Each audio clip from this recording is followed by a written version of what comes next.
Chicken లో బల్లి, బిర్యానీలో జెర్రీ, మటన్ లో ఈగ, ఫిష్ కర్రీలో దోమ.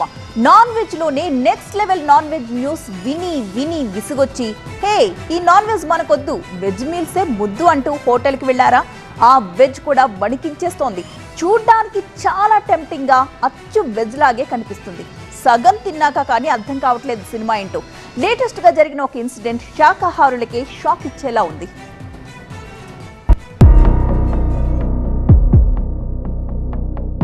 జెర్రీ ఇప్పుడు ఇదే ఫేమస్.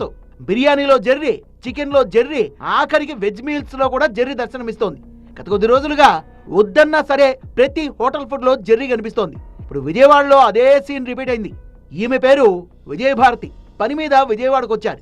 వెజ్ ఫుడ్ కి ఫేమస్ అయిన సుబ్బయ్య గారి హోటల్ కు వెళ్లి ఆర్డర్ చేశారు.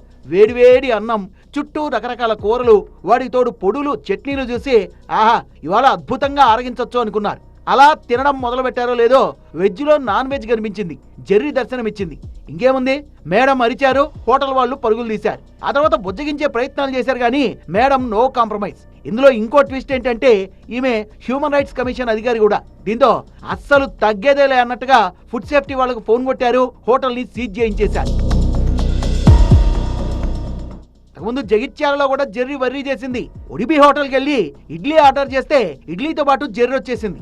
ఇంకేముంది, కస్టమర్ కచ్చుమన్నాడు, ఓనర్తో వాగ్వాదానికి దిగాడు. నిర్లక్ష్యంగా వ్యవహరించిన హోటల్ యాజమాన్యంపై ఫుడ్ సేఫ్టీ అధికారులకు ఫిర్యాదు చేశాడు. ఇలాగే గతంలో హైదరాబాద్ అబిట్స్ లోని ఫేమస్ హోటల్ తాజ్మహల్ లో కూడా ఇదే సీన్ జరిగింది.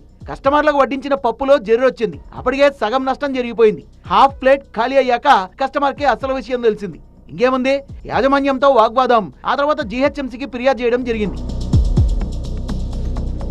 చూస్తున్నారుగా, కల్తీ కల్తీ కల్తీ, లేదంటే నిర్లక్ష్యం. ఫేమస్ రెస్టారెంట్లైనా, రోడ్ సైడ్ షాపులైనా ఎక్కడ చూసినా నిర్లక్ష్యం, కల్తీ కంపు కొడుతోంది. ఫుడ్ సేఫ్టీ అధికారులు వరుస దాడుల్ని నిర్వహిస్తున్నా ఇటు హైదరాబాద్ లో మేయర్ సైతం రంగంలోకి దిగి రైట్స్ లో పాల్గొన్నా యాజమాన్యంలో మాత్రం మార్పు రావడం లేదు. జనాల ప్రాణాలతో చెలగాటమాడుతున్నారు.